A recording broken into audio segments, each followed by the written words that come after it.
ताकि हमने पिछले एपिसोड में देखा था कि डीमन सेंथ ने डीमन फ्लेम को heaven refining ancient formation separation के अंदर सील कर दिया था, जहां पे अब वो उस डीमन फ्लेम की मेमोरी को बर्न करने वाले थे, उसे ख़त्म करने वाले थे। मगर एन वक्त पे डीमन फ्लेम अपने मास्टर से रहम की भीख मांगने लगता है। तभी वहां पे डीमन सेंथ जियाओयान की बॉडी को छोड़ देते हैं, जहां पे जियाओयान बहुत ही तेजी से जाके सीधा जूनर के पास रुकता है। जूनर को इस जगह पे देख करके जियाओयान एकदम शॉक्ड हो चुका था। मेरे प्यारे से दोस्तों, अब यहाँ पे हम इस एपिसोड को स्टार्ट करते हैं। इस एपिसोड की स्टार्टिंग में हमें डीमन लोटस सेंथ को दिखाया जाता है, जो कि डीमन फ्लेम को देख के कहते हैं कि लिटिल फ्लेम, मैंने अपनी पूरी जिंदगी बिना किसी डिसाइबल के गुजारी, हमेशा अकेला रहा। शुरू से ही तुम ही थे जो मेरे दिल के सबसे करीब थे। तुमने मेरे खिलाफ जाकर मुझे ही कंज्यूम कर लिया, फिर भी मैंने कभी भी तुमसे नफरत नहीं की। मैं हमेशा तुम्हें अपने बेटे, अपने डिसाइबल की तरह समझता था। मगर तभी डीमन फ्लेम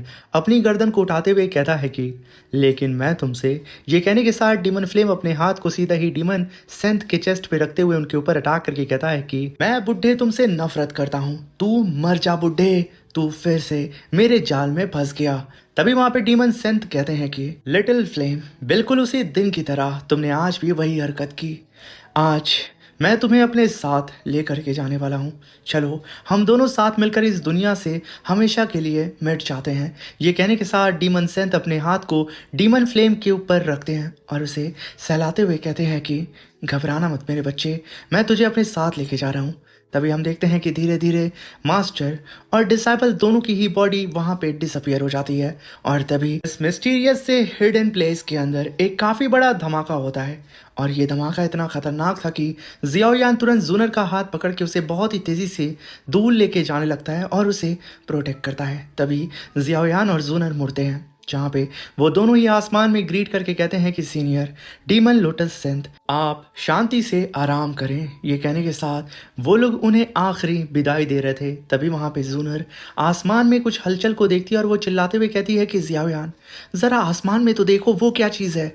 और तभी जियाओयान और जूनर बहुत ही तेज़ी से उड़ते हुए आगे आते हैं। वही वहाँ पे जियाओयान कहता है कि जूनर, ये तो डीमन फ्लेम का कोर एसेंस है। तभी जूनर कहती है कि ये प्यूरिफाइंग डीमन लोटस फ्लेम पहले से अलग महसूस हो रही है जियाओयान, इसके अंदर वो गुस्सा, वो नफरत अब मुझे महसूस नहीं हो रही है। तभी जियाओयान कहता है कि सीनियर डीमन सेंथ ने डीमन फ्लेम की सारी यादें, उसकी पूरी कॉन्शियसनेस मिटा दी हैं। अब ये फ्लेम बिल्कुल पाक और साफ है, जैसे दोबारा जन्म लिया हो। तभी जूनर कहती है कि अब हम क्या करें, स्पेक्ट्रियल पैसेज तो ऑलरेडी कोलैप्स हो चुका है जियाओयान, और अभी हमारी ताकत इतनी नहीं है कि हम खुद इस स्पेस को तोड़कर बाहर निकल सकें। तभी जियाओयान कहता है कि अगर हम बाहर नहीं निकल सकते तो मैं यहीं पर डीमन फ्लेम को रिफाइन करूंगा। तभी जूनर कहती है कि जियाओयान, क्या तुम बिल्कुल श्योर हो? जियाओयान कहता है कि 50% से भी कम, लेकिन कोई और रास्ता नहीं है हमारे पास। अगर हम डीमन फायर कोर एसेंस को बाहर ले गए तो लाखों लोग इसके पीछे आ जाएंगे, और अगर हम तुम्हारे क्लैन में भी इसे लेके जाते हैं तब भी ये चीज़ तुम्हारे क्लैन के लिए मुसीबत साबित होगी। लेकिन ये स्पेस सीनियर डीमन सेंथ ने अपने हाथों से बनाया है, इसे तोड़ पाना लगभग नामुमकिन है। यही सबसे बेहतर जगह है डीमन फ्लेम को रिफाइन करने के लिए। अगर हम यहाँ ज़्यादा देर तक गायब रहें जूनर, लोग ये समझ लेंगे कि हमारे साथ कुछ बहुत बुरा हो चुका है, और सिर्फ यही सोच हमें बहुत सारी मुसीबत से बचा देगी। और तभी सीन शिफ्ट होता है और हमें इस स्पेस के बाहर का सीन दिखाया जाता है, जहाँ पे एल्डर नानहाई बहुत परेशान होते हुए कहते हैं कि माय लेडी, हम तो गए काम से, हमने यंग लेडी को पीछे छोड़ दिया। गो क्लैन वापस जाकर के आखिर मैं क्या जवाब दूंगा? तभी वहाँ पे ब्रदर यांग कहते हैं कि एल्डर नानहाई, खुद को दोष मत दीजिए। जूनर ने फैसला खुद किया था कि वो जियाओयान के साथ रुकेगी। हम चाहे वक्त पर पहुंच भी जाते, हम कुछ नहीं कर पाते उसकी जिद के सामने। अब ये सुनने के बावजूद एल्डर नानहाई की परेशानी कम नहीं होती है। वहीं पे हम हुन तियान दी को देखते हैं, जो कि एल्डर नानहाई को देख के कहता है कि लगता है इस बार गू क्लैन को काफी बड़ा नुकसान हुआ है। मगर तभी वहां पे हुन मू कहता है कि वो तो जवान बच्चे ही तो थे, क्या उनके लिए इतना परेशान होना जरूरी है? तभी वो हुनमी शैंग से कहता है कि हुनमी शैंग, तुमने यहाँ पे प्यूरिफाइंग डीमन लोटस फ्लेम को पाने का मौका खो दिया है, तो आखिर तुम अब हमारे हुन क्लैन के ग्रैंड एल्डर के सामने क्या जवाब दोगे? ये कहने के साथ हुनमू अपनी पावर को अनलिश करके वहां पे एक स्पेस पोर्टल को अपीयर करता है और हुन फैंग को अपने साथ आने के लिए बोलता है। तभी वहां पे हुनमी शैंग हुन तियान दी से कहता है कि फिलहाल के लिए तुम हेवनली मेंशन अलायंस को एक पल भी सुकून मत मिलने देना। इन्हें तंग करो, इनके ऊपर जितना मन करे ना उतना अटैक करो। ये कहने के साथ वो दोनों भी अब उसी पोर्टल की तरफ बढ़ने लगते हैं और उन लोगों को जाता हुआ टीचर याओ चैन देख रहे थे। जैसे ही वो लोग वहाँ से जाते हैं तभी वहाँ पे जियान की एंट्री होती है, जिसे देख करके टीचर याओ चैन कहते हैं कि जियान कोई खबर, कुछ पता चला? तभी जियान कहती है कि कुछ नहीं, वो जगह डीमन सेंथ की पावर से सील्ड है, मैं वहाँ तक कोई लोकेशन महसूस ही नहीं कर पा रही। लेकिन एल्डर नानाई फिक्र मत करिए, सिस्टर जूनर जियाओयान के साथ वो ठीक ही होंगी, मुझे पूरा यकीन है। वहाँ पे जियान ड्रैगन सील को देख करके कहती है कि अगर जूनर के साथ कुछ भी होता तो जियाओयान टूट जाता और वो अपना होश खो देता, लेकिन वो अभी भी बिल्कुल शांत है, इसका मतलब जूनर बिल्कुल सेफ है। तभी एल्डर नानाई जियान को ग्रीट करके कहते हैं कि तो मिस जियान, हम आपसे दरख्वास्त करते हैं वैसे ही यहाँ पे नज़र रख ही रहें, कुछ बदलाव होता है तो प्लीज़ हमें बताएं, और जो कुछ हुआ है यहाँ पे उसके बाद मुझे तुरंत गू क्लैन वापस जाकर सब रिपोर्ट करना होगा अपने सीनियर को। तभी टीचर याओ चैन कहते हैं कि एल्डर नानहाई फिक्र मत कीजिए, मैं अपने लोगों को यहाँ नज़र रखने के लिए छोड़ दूंगा, जैसे ही ज़रा सा भी कुछ हरकत होती है मैं गू क्लैन को सबसे पहले बताऊंगा।